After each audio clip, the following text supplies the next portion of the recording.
It's such an honour to be given this opportunity to speak today on the workforce capability framework and its implications for our work. And I remember the first conversations with John and Lou. I think I was there about, 2.5 years, and going through, invited to think about who could do the work. And fortunately, Alyssa came forward. I'd like to publicly commend and congratulate both WorkUp and Alyssa on this framework. I think it's really heartwarming to hear how CAN Service is already thinking about it, and Toowoomba and other people are starting to think about its implications for their daily work. I think it's got a lot of applications.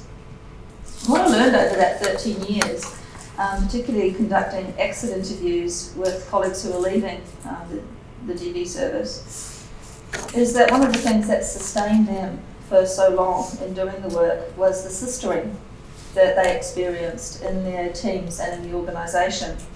And for those of you that don't really use the term sistering in your organisations, I haven't really heard about it. And it refers to adding of extra supports to roofing beams and flooring joists that have been damaged or are starting to fail. And the interesting thing is that they don't take over and carry all the load of this beam or joist. They just placed alongside to support it while it continues to do the job that it was originally put in place for. I think that's a lovely thing. It's not holding up and it's not taking over, it's just providing the support alongside. And I've seen that sistering and play out on a daily basis all over the sector, at the front line amongst the advocates doing that unique work and tragically necessary work.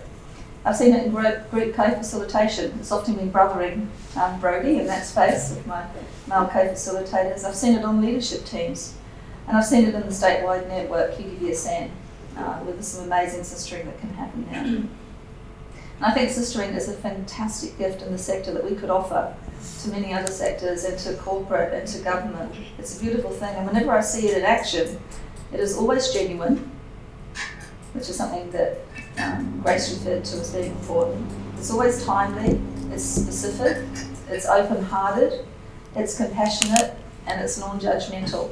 That's how I've seen it, and that's how I've experienced it in this work. Domain 5, and I know you've got the domains in front of you on your tables there. Domain 5 of the capability framework is about showing up for others, feeling part of collective efforts, acting in solidarity with others, and facilitating a vibrant, valuing and meaningful culture. I can't think of a better description of how sistering is embodied every day at DV services around Queensland. You absolutely nailed that, Alyssa. I think it describes really well what people, when they're leaving, say was the most value to them in staying in the work. One of the big regrets that I had as a leader of the DV service is in my early days, particularly in the CEO role, and as someone who didn't aspire to leadership ever, and wasn't a natural leader by any description, I could really have used the reflective questions that are part of the, and I notice it's not in the printed one, I'm just going to point out the future prints of the capability framework, maybe put the reflective questions in the back, because I think they're one of the key elements of the framework. And I think embedding these questions in leadership team meetings, in whole of team and in team discussions, would have focused us collectively, it still has the potential to focus us collectively in the sector on how to develop resilience and sustainability. Some of the reflective questions for Domain 5 include, do we have visibility on workforce retention data? Do we look underneath this data to understand the reasons why staff leave and implement strategies to respond to these? One of the things I did when I was handing over to the new CEO back in February was I went back over all the exit interviews that I'd done for the past 7 years, and I collated it into a table of the themes. I didn't disclose people's confidential conversations during exit interviews, but I took out the themes and dropped them into a table for her, and I said, this is your work. Some of it's on foot. There's a lot that still has to be done. Good luck. Do it well. The other questions include, how are we as leaders showing up for the organisation and its work? Here's my favourite one. I don't know whether it came from the Healing Foundation or it came from yourself, Alyssa, but I love it. How do we role model healing? Stop and take that one in. It's a beautiful question. It's a perfect question. Are we nuanced in our understanding of fatigue and burnout? Do we consider emerging concepts such as vicarious resilience? I think embedding these type of questions in collective discussions, it may not lead to any quick fixes, but they might lead to deeper questions that lead to more questions, that lead to ideas of prototyping new initiatives within teams that could be rolled out once they've proven their worth. I think that's what the capability framework offers organisations and leaders. It's a launching pad for beginning and structuring these types of discussions. It offers a framework for being intentional about stopping, focus on the work behind doing the work with a capital T and a capital W, and amongst the hurly-burly of responding to the people that we all serve. I think some of the other things that can support sustainability in this work is to shift from deficit framing into asset framing and figure out what already is working well and doubling down on these. Sometimes we are so focused on everything we don't have, enough staff, enough funding, and as I was saying to Grace just before, it's not, we can't be naive. Until demand is funded, the struggle is real, and we accept that. That struggle remains there, and nothing significant changes until demand is funded. But by focusing only or mainly on these, we miss the opportunity of seeing all the resources we do actually already have. And I think we miss that at our own peril, because it relates to demand not being funded. For example, what about all the data we collect on a daily basis in our services? Data collected through risk assessments, demographics, where we can see the changes in the ages of people coming to our service, or in the diversity or lack of diversity of people. Like, that's not just important, or changes in how women and children are experiencing the violence, the coercive control. That changes all the time. There's new stuff, what's being perpetrated on them changes all the time. Sadly, there's, the patterns are there that we've always seen, but there's some new and terrifying ones that are emerging. Coercive control, we can see what women say they fear the most.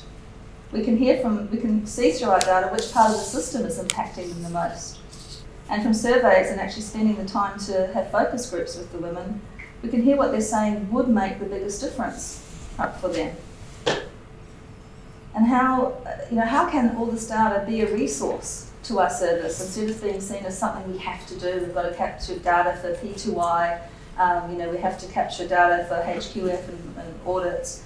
But how can we actually see it as an actual resource to our services, not only in how we respond to and are led by the people we serve, but also in terms of credibly demonstrating the demand, what the demand really is in each of our services. And imagine if we did that and shared it as a sector collectively, and go with the voice to government saying, this is the demand, this is what's currently funded.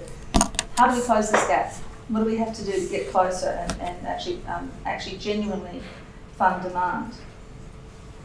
And I think there's also a challenge that we can sometimes, and I heard this from a colleague in the States, she said, be careful that you're not advocating yourself out of credibility.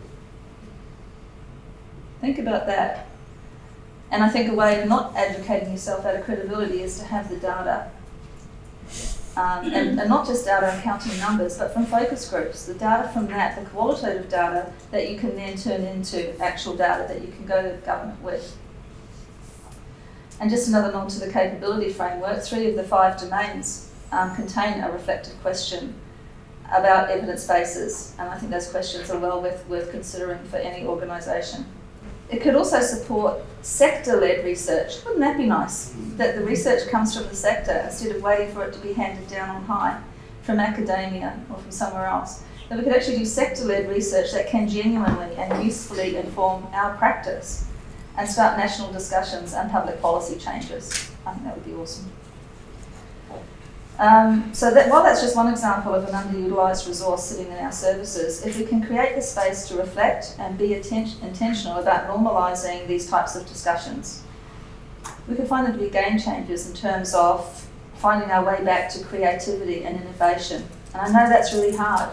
in crisis frontline services.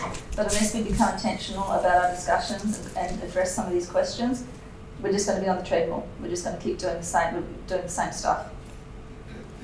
And above all, to transforming our advocacy into activism. That's what Grace was calling for, right? Activism is the best form of self-care. Changing the world is a great way to increase and maintain resilience and sustainability. And that's the end of my starting thoughts.